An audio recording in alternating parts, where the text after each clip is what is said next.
Hello and welcome back to Robin's Roundup with me, Tom Langford, and fellow co-hosts Sean Fisher and Jake Maffo. And today we are joined by a very special guest, Greg Hartley. Greg, how are you? I'm doing well. I'm finally on. I've been moaning to come on one of these shows, and because I love this sort of content, so it's good to be on now.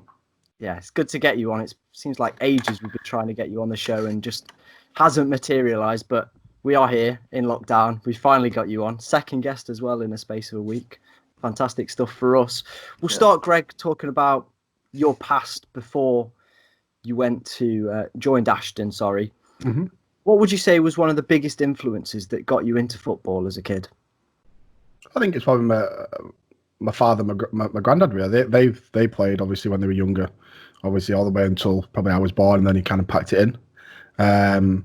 But yeah, I think the influence was them, but also being a Man United fan, watching Peter Schmeichel. we had a guest before. No one said United. Yeah, you're definitely United. Obviously, watching Peter Schmeichel, he's probably one of my idols who I thought that's the reason why I want to be a keeper.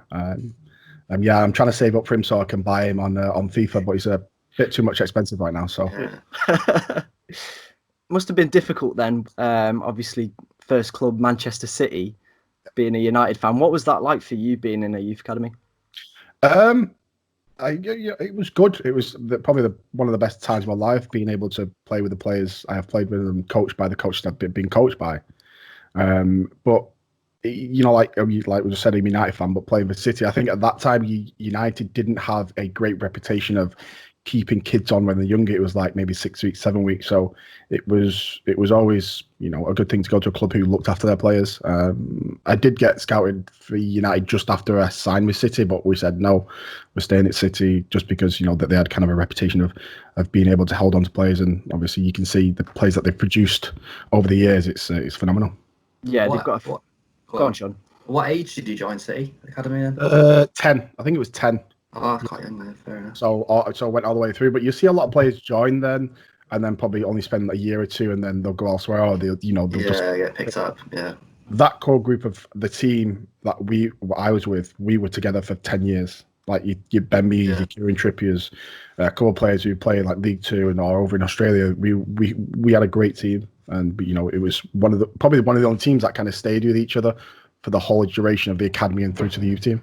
Are you still in contact with them now? Any of them? I wouldn't say in contact, but I do have a couple of the private Instagram. Yeah. A couple did congratulate me when I got the Oldham job and whatnot. So I know I was over in Burnley a couple of months ago for one of the East tournaments at Burnley, and I sent one of the lads a text, but they were off that day, so didn't get to meet up. Fair enough. Do you reckon you could convince a few of them to join Ashton later in their careers? Yeah, maybe. We could do, yeah. We'll see where Kieran Trippier is in 5. See if he's back home. You mentioned as well it was a good group that you had. You went on to win the FA Youth Cup. How was it to win? How did it feel for you to win such a prestigious trophy? There's so many good players who now play in the Premier League who've won that trophy. Did it feel so good for you as well? Yeah, I think it was like, obviously that's the main thing. You want to win the FA Youth Cup as a youth team player. Whether you win it or not is a different thing. But when you had a group like ours, we kind of always aspired to win that. I think we won our league as well, but then I think we got beat off Aston Villa in the final of the League Cup. I like the two, like the North and South play each other. I remember we got beat off them, but it was the biggest thing is to win the FA Youth Cup and to be able to play in it, and obviously at Stamford Bridge, and then the second leg at the Etihad was an amazing experience. Played alongside Joe Hart and Kasper Schmeichel at Manchester City. Did you know they were both going to make multiple Premier League title winners and going to represent their countries? Yeah, 100%. You just obviously they were like maybe 3 or 4. Or Kasper's probably 3 years older than me, and Joe was probably similar. So obviously Joe Hart was an established number one until Shay Given came in that year. But yeah, you knew they were always gonna succeed because Joe was like the next best thing. I think they got him from Shrewsbury, and when he was young, when 18, 19 was it, and you just knew you're not going to buy someone at that age, especially a goalkeeper, from a team who are that low and bring him up and not expecting him to go on further. Yeah, you mentioned as well one of your biggest idols was Peter Schmeichel. Yep. How surreal was it that you was playing pretty much alongside his son? It was good. Well, a lot of people don't know this, but Casper was in the academy. He came in the academy under 16. So I was with Casper since all the way through. So I think I was like 14. He was under 16s, and I remember the day the goalkeeper coach said, "Yeah, Casper Schmeichel's going to be here for he's going to play for the. I think he was under 16, but he was playing for the 18s. It was something stupid like that. But obviously his dad would always come to these sessions, so you kind of got used to it. So at the first session, you probably see him. Oh God, I've got to be on the. Got to make sure I make some camera saves, but no. After a while, you get used to it, and you get used to them being there and watching, and yeah. Did you ever get to meet Peter Schmeichel? Yeah, a couple of times. Yeah, it would come to, especially when we trained in Moss Side at Platt Lane. That's where the academy used to train, and it's an open training session, so people come and watch. So you would see him every now and then watching, obviously his son, and he'll probably be at the games when he obviously wasn't busy with what he was doing. After Manchester City, you moved to America. What was the driving factor behind that? I've always loved America. Since I was young, just watching the movies and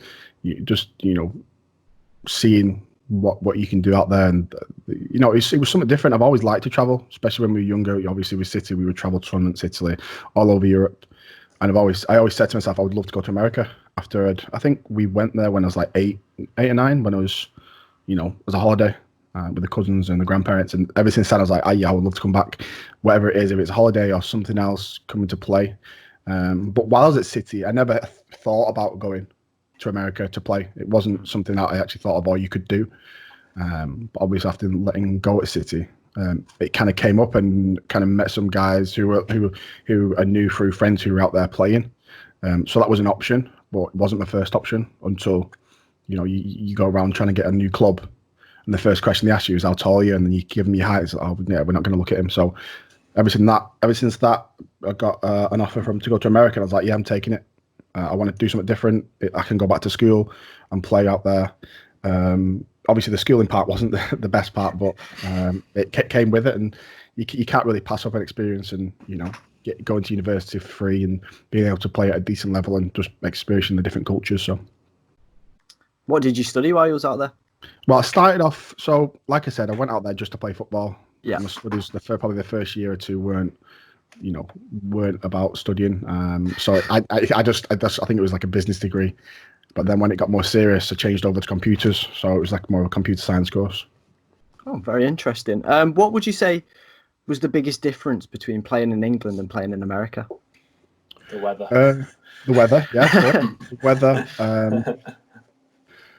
I think, especially with my first college team, it was a very diverse team. We had a lot of kids from Africa, a lot of kids from Europe, Scandinavia. So it was a really good diverse team. You don't really see that in the academies when I was there. Maybe now, because obviously big teams are bringing in players from all around the world. But that was a good thing, having a diverse team and seeing what they could bring to, like, some of the African players were not just athletes, but probably some of the trickiest players I've played with, and it was just amazing to seeing these kids come from nothing to be able to come out to America, get study, get a degree while they're doing something they love. So, what would you say was the biggest thing you learned while in America? Biggest thing I learned, there's probably a couple of things. So I probably learned a lot about myself as a goalkeeper, especially playing at different levels. I don't think I matured as a goalkeeper and thought I was the best until I was like 24, 25. I still thought I had a lot to learn, but playing out there, especially playing it in the Summer League, in the Semi-Pro League, playing against some top players. So I learned a lot about myself while I was out there. I just a lot about different cultures, which was a big thing for me. I've seen a lot of people go out there and be like, oh, they're homesick, or they don't adapt to the culture, and it doesn't go well for them. But yeah, I think the cultures and, understanding a lot more about myself. Could you see yourself going back out to America? I would love to, but I've passed up on that dream due to things in the past that have happened, visas and not getting a visa accepted, and I'm like, it was a kind of a crappy time because I was like, everything was out there. I was going back to play. I actually signed a professional contract to go back out there and play with a new team. It would have been life changing, and having that come crashing down and crumbling, it kind of put me in a place, really, or crap place. Let's bleep that out. So kind of took me about a year to get over that. But now that's something in the past. And then if it came up, probably not. I would love to go back out there and go visit my friends. We are trying to sort something out, a little reunion, trying to get over there and sort something out, but not to go and play or not to go and live. I've kind of pushed that to one side and just getting on with what I can do here now. Perfect. When you did come back to England, you moved into coaching with Oldham. How did you get into that? From obviously goalkeeping, you got in at a very young age. So how did you get into that? I kind of just fell into it. I was just training with my local team, and the guy was like, "Well, you're too good to play for us. Let me put some feelers out there." And there was a local guy who was one of the youth team coaches at Oldham, and he knew of me and said, "Look, hey, you want to come in and be our goalkeeper coach for the youth team? It won't be great money, but you obviously come in a couple of days a week and help us out." I was like, "Yeah, perfect, great opportunity, get my foot in the door." It wasn't about the pay; it was more about being able to get into a club, especially a professional club, and work my way up. So it was kind of just fell on my feet, really. What would you say was one of the biggest changes you've seen from playing to coaching? What was that? I had to realize they're not like my mates, or like you can get on with it, even though like they're 18, 19, 20, you can get on with them, but you've got to realize there's a certain boundary now. So it took me a while to get used to that. Yeah. But yeah, I think knowing the boundary between a coach and being one of their mates, especially when you get past that white line and get on the pitch, that's when it's it's business. You can't always be pally-pally with them. You need to sometimes, if they do something wrong, you need to tell them. Where if you're a mate, you probably just laugh it off. But I think the difference between just having that barrier between being a mate and being a coach. Do you feel Cleggie's got that right balance? Yeah, definitely. He can be pally-pally off your field. He's one of the nicest men, most genuine coaches you'll meet. But when we're on that pitch or when we're training, he says this is the time we do the business. Do you see yourself going into coaching in a few years when you've hung up the boots? Cleggie always says I can come on the coaching staff when I've hung up the boots. I don't know because I kind of, like I said, I kind of fell into the coaching. I never thought I would have been a coach, but I kind of fell into it and just adapted to it. I don't know what I want to do. I don't even want to go back into coaching. I want to come, play until my legs fall off. I'm not sure yet. But yeah, I've not thought about that yet. Looking back at your whole career, what would you say has been your proudest moment? Proudest moment. It's got, I think, FA Youth Cup's got to be up there. So that team, I know it's only been under 15, but there was a tournament it was like a world tournament. So every like maybe 64 teams, the top 64 leagues from around the world. So you have the Liga, Serie A, all of them, even over in like Asia and the Australian League and the US had a league. They have their own tournament. And if you win that tournament, so we had like Chelsea, Newcastle, we just had all the Prem teams in our tournament. It was based up in Sunderland. It's called the Night Premier Cup, and it's a big tournament every year. They have it, and we won the English one, so we got to represent our the Premier League in the World Finals, and we actually won the World Finals. So technically, we were the under 15 world champions. So that was like a great moment as a kid. I think one of the proudest moments as well is probably signing my first professional contract with City as well. I think I've got loads of proud moments. I've got loads I could find. I've got about 10, 15, but I think they were the most proudest. So you've got a big what am I on about? A long career, with plenty of highlights. Who would you say has been one of the best managers you've worked under?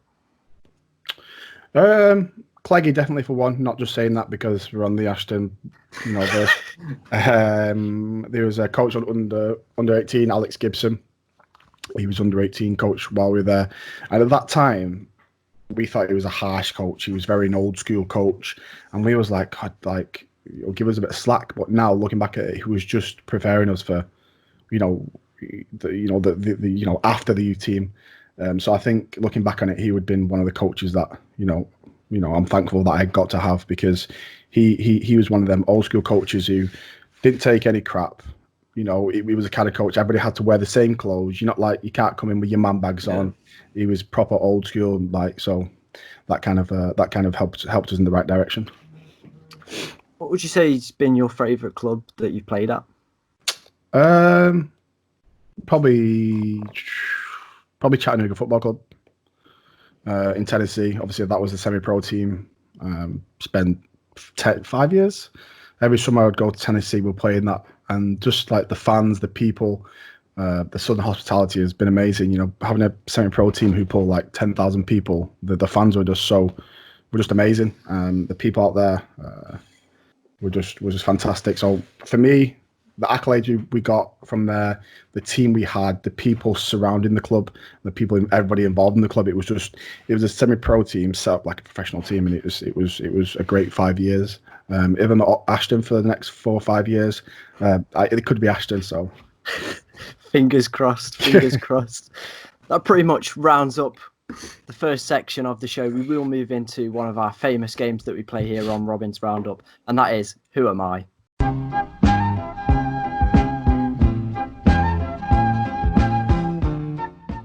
Right, as per usual with Who Am I, Tom is going to read out 3 facts about a specific player that's played for Ashton sometime in the season, regardless of whether he's still at the club.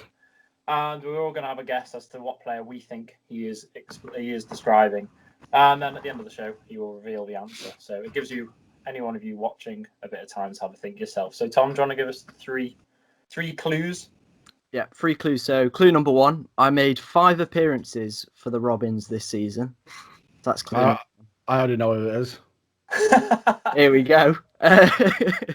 Number 2, during the season, I scored 1 goal. Yeah, 100%. I already know who it is. I'm looking at it right now. And clue number 3, I've also played. What am I on about? I'm having a nightmare today. I've also represented my country at under 19 level. It's easy. Everybody knows that. Come on, guys. Oh, bloody hell. Greg knows it. No one else knows it. 5 appearances, 1 goal. Yeah. You can tell who attends the games here, can't you? Do you know it, Jake? Shall we wait till the end? And that's a Do I good need shot. to write it down? Yeah, write it down. Yeah, that's not a bad shot. Actually, can I just like circle him? Do I have a pen? No. I don't matter. I know that one. To be fair, it doesn't really matter because I think I might have it. Oh, You God. think you know who it is? Yeah. Perfect. Oh, wow. You think he knows? Oh, I thought I'd give you an easy one. The ones I've been giving you have just been like 1 appearance wonders. Maybe I'm struggled. overthinking it. Maybe I'm overthinking it. No, you can't overthink this one. Oh, well. I guess that brings the end to Who Am I for the time being, and we'll come and announce the answer at the end, yeah? Yep, sound. Yeah, all right, so into the second part of this little podcast. Greg, we're going to talk about your time at Ashton, but just before we do so, am I right in believing that you had 2 stints at Atherton Collieries? Oh, Greg? Greg?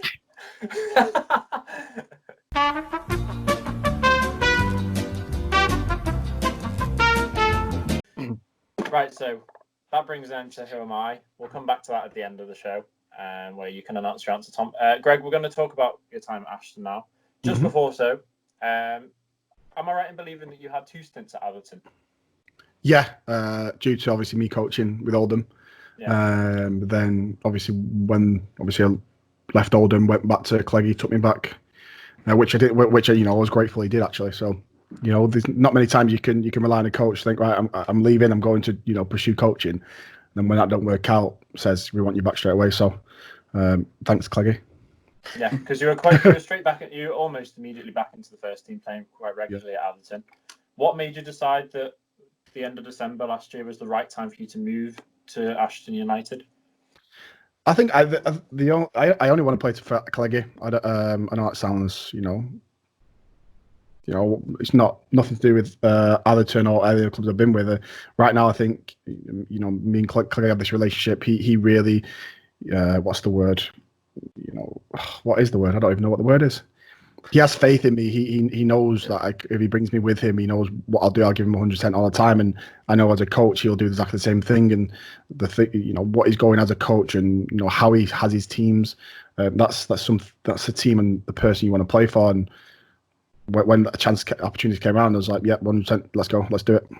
Okay, go on. No, go on. When did you first meet Clegg? I met Cleggy. So it was 2017. This is when I first started playing again. I had no contact in football, and I started playing Northwest Counties, and I was hating it. I was like, what am I doing here? Like, and I was playing for the other team in Atherton, and that day, I think one of the days when the gaffer got let go, and Cleggy called me. He was like, I've been looking at you since October, but I didn't want to bring you in because there was rumours about you going back to America. I was like, yeah, that's true. It's still up in the air. He was like, well, would you want to come across and play for the Atherton team? I was like, yeah, 100%. But I think I was talking to Kizzer as well, and he said the old Ashton manager was looking at me last year as well before I went to Atherton, I think. So I didn't even know that, but people are always watching. News to us as well, isn't it? Yeah. Maybe we wouldn't have been in the place we were when you joined. Had you joined maybe that? Anyway, so it's only been a few months before the season's been stopped. But how have you found your time here at the club? Loved it. I heard about when Cleggy's been talking to me about, oh yeah, have you come? The people are great. The people involved in the club, all the volunteers are great. The chairman Jonathan and his dad are just it's like a big family really. Such great people behind the scenes, and that's kind of what you want with a club, especially at like a local small club. You kind of want that because there's clubs that are not ran great, and it's not a great environment to be in. But being at Ashton, it's been fantastic. What's it like joining a club that are so far down the league table, that have just been relegated from the National League North? Like, morals are going to be low. How does it feel for you joining at that time? I think you could definitely tell the morals are low, especially in the change room and then obviously the WhatsApp group. But obviously since Craig came in, he's definitely changed that around. And I think the turning point was Morpeth away. Having that, being able to come back on the coach, and you guys were there. The camaraderie we started to have, and people were talking, getting to know each other. I think that kind of broke the ice, and after that Morpeth game, I think kind of became more as a team and knew we had something special. Mm-hmm. How important do you think your penalty saving experience has in your career? Like, because that pinpoints the Morpeth game. It may have been a 4-1 convincing win, but I seem to recall it was 1 apiece when you stepped up to save a penalty. I've always done decent at penalties. I don't think I've lost a penalty shootout since I was about 12. Wow. Been in a couple with Chattanooga over there. Seemed to be winning. Winning quite. Most of them, all of them actually.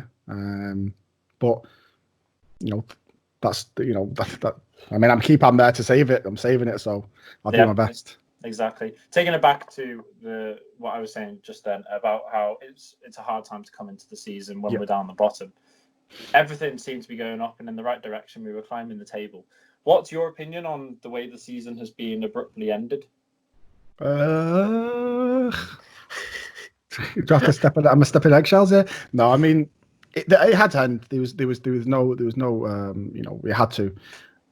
Obviously, the Prem was obviously stopped by then, and I think, as you saw, that first weekend, South Shields was it? They had over 3,000, and I think the league looked at that and thinking, okay, if the higher leagues are not on, the crowds are going to gather at the lower leagues, and I think it was the right decision, but maybe not a null and void. Maybe done the points per game average, which I worked out. We would have came 17th, something like that.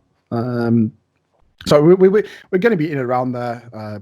I think it's hard. I think it's harsher for the teams who are like South Shields and then promotion. I feel sorry more for them than for us, because obviously we were on a great run, but we weren't going to get playoffs, were we? It would have been a miracle. But we want to. So I feel for them higher, and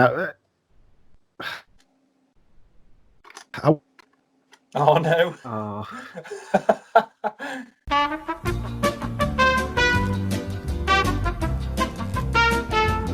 Moving on. One of the biggest improvements at Ashton has been the fact that we haven't been leaking goals anywhere near as much as we did in the first start of the season. How important was your relationship with the defence, the likes of John O'Hunt and that, as to helping the fact that you kept so many goals away from you? I think the relationship between you and your defenders is massive. If they don't have confidence in you, then I think that's when things start, falling apart. And same with me. If I don't have confidence in them, like, there's not going to be a relationship. I'll probably be screaming my head off all game. But once that confidence is there and you're settled in, I think it's a big thing Might took a couple of games to get used to each other, a couple of training sessions to get used to each other. But once that was cemented in, I thought we were rock solid. All right. Looking forward to next season. Mhm. Do you think you'll be at the club still? You've already asked me this question. 100%. I'm there.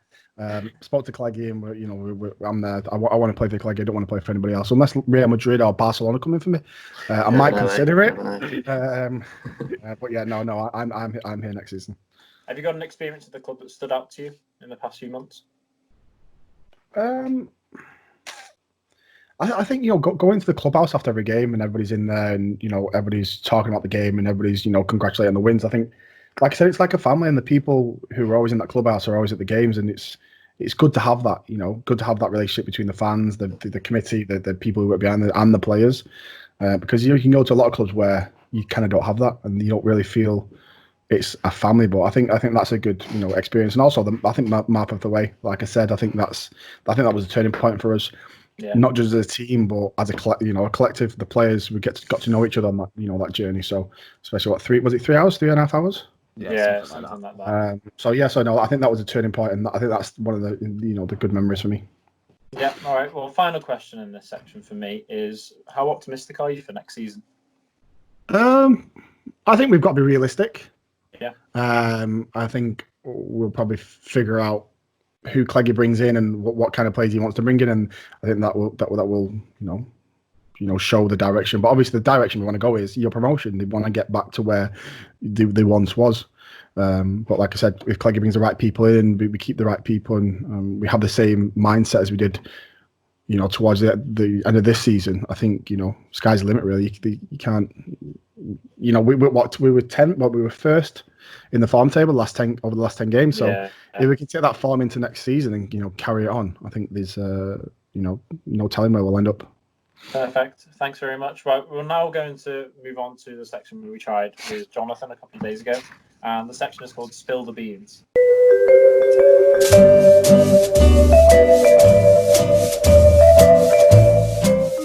All right, so this game is basically where we find out a bit more about Greg on a light-hearted point, especially relating to the club itself at Ashton United. So I'm going to start with the first question, which is, who would you say your closest teammate is at the club?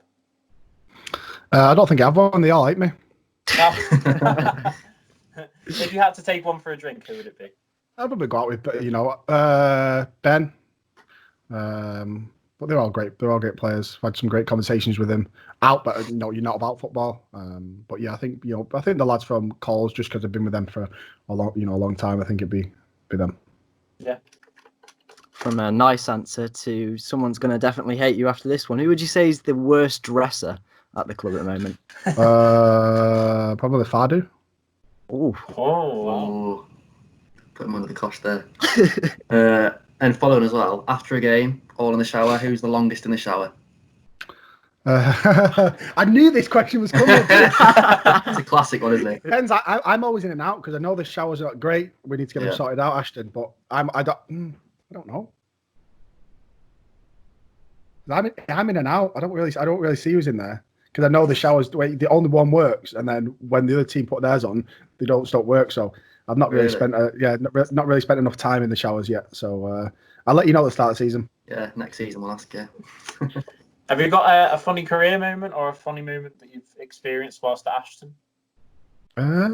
Funny career moment. No, I don't know. If you need any help, what was it like Tom running the lines in the previous game? Oh yeah, I thought he did. I thought he did well. Especially when he got his boots on. I was like, he can't be wearing trainers and slipping all over the place. I thought you did well. You convincing. Thank you very much. There's a profession for you. Next question: who's the best dancer at the club? I don't know. I've not really seen anybody dance. I'd like. Have you seen John Pritchard dance? Not sure either. I think I'm a good dancer. Oh, okay. Check yourself now. I think I've got the rhythm. Yeah. Have to get a video of you for when you save a penalty next or something. Yeah. So you've obviously talked about your relationship with Clegg, but if there was one manager in world football you could work under, who would it be? Probably Pep. Yeah. Pep Guardiola. Or like an old school manager who like maybe passed away. Yeah, passed away or retired, like a Bobby Robson or something like that, or people like that, to see what that kind of style was back in the day. Yeah. And Sir Alex Ferguson, you've got to love him, haven't you? Can't leave him out, can you? Yeah, exactly. No. Who's got the club's worst haircut? Well, everybody would probably say me because I've got no hair. Okay, well, if we weren't to include yourself, Ben Hardcastle, 100%. He should be on a grill cream advert. But then he's probably going to see this and say, "Well, you can't say anything because you've got no hair." But I'd rather have no hair than his hair. It's horrendous. Brilliant. What would you say has been your most embarrassing moment in football?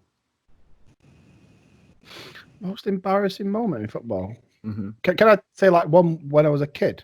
Yeah, if you want. I think the shot was coming straight at me and I let it go through my legs. Oh. Rob Green-esque in the World Cup. Yeah. Yeah. Horrendous. I went forward to go and get it. I'm just gone through. I'm like, oh my god, what happened? I'm sure I was about 7 or 8, but that was embarrassing. So obviously you're a gamer yourself. You play a lot of FIFA. If you've ever played FIFA with the players, who's the worst? Trying to think if we played FIFA. Do we have it on the bus? I don't think we have it on the bus. Oh. I'm just looking at that. Who looks like they would be crap? I think someone like Shezza or something like that, because he's just. I don't think he would play FIFA. He's just like that. Fancy it. No, I don't think. Someone like that. Probably Shezza or something like that. Oh no, Kiz. I played Kiz and I battered him. Kiz is terrible. There you go. Yeah. Do you play pro clubs at all? Been playing pro clubs recently. I think we're playing in a charity tournament next week. How many of you are there? Is it like all 11 or? I think it's a full 11. Yeah. Wow. Yeah. So I'm not sure. I think there's about 8, maybe 8 teams, 12 teams in there. Do you play in goal? Either play. Well, I play CDM or I play Cam, but I think I've been playing CDM in the tournament because it's not my team; it's one of my friends' team, and he trusts me being there. So I'll be there. I will play keeper. I think it's real. I play keeper and I just dive the wrong way. Yeah, I think he's going to hit it there, but he doesn't. If there was a film to be made about your life, what would the title be, and who would play you? No, I've never thought about this. Probably Jason Statham. I'll have him. He's bald. Oh, yeah. Nice. He's a good That's a quality. He's a quality. Or him, Vin Diesel, or Dwayne Rock Johnson. One of them three. I get Vinny in there. I'm not sure. A title. That's a good one. I've never thought about that. I've never actually had that question asked. What would you make my title? What? I don't know. That's difficult. It's a really good question. We asked it Jonathan as well and got an interesting response. It's just one of them questions that makes people think a little bit, doesn't it? Yeah, I never really thought about that. Yeah, sorry, I don't have a title for you. Sorry, boys. It's one on the spot, really, isn't it? Yeah. And then, has anyone else got any? I think we've got one more just to end the section. Who's the teacher's pet of the squad? Ben Hardcastle. Yeah, we thought so. All right, well, that's the end of Spill the Beans. Thank you very much for those answers, Greg. No worries. Sean, do you want to take over? Yeah, so just to end and go to the last section, just you talked about obviously gaming and Twitch streaming. Mm-hmm. So just for the audience that don't know what it is, could you explain what esports and streaming is? So esports is a big organization for a game. So say FIFA. So the esports of FIFA is just people, professional players, getting paid to play FIFA on a competitive level. FIFA is kind of an up and coming esports, but the bigger ones like your CS:GO, your COD have the World League, which is just ridiculously expensive to get into. Yeah. You've got obviously your League of Legends, stuff like that. It's literally just getting the best players together to compete, really, and they compete for a ridiculous amount of money. But the sponsorships that people get, it's amazing that people can actually do that now. And I think there's still a lot of.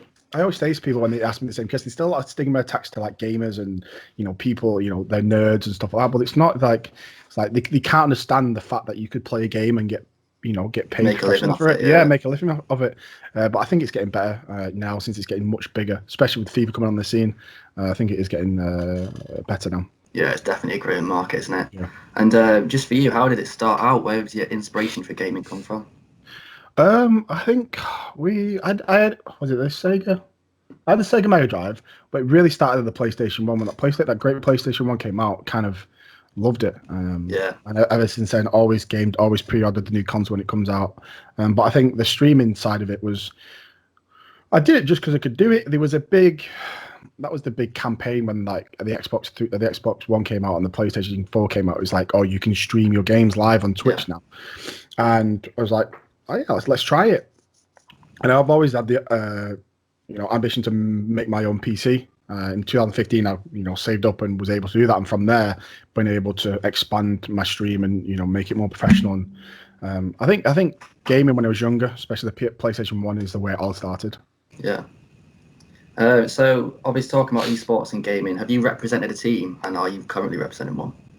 Not represent a team. I don't think I'm good enough to do that. I've been as a content creator. There was an American organization. They were called World Best Game, and they were massive. They had like Fortnite team.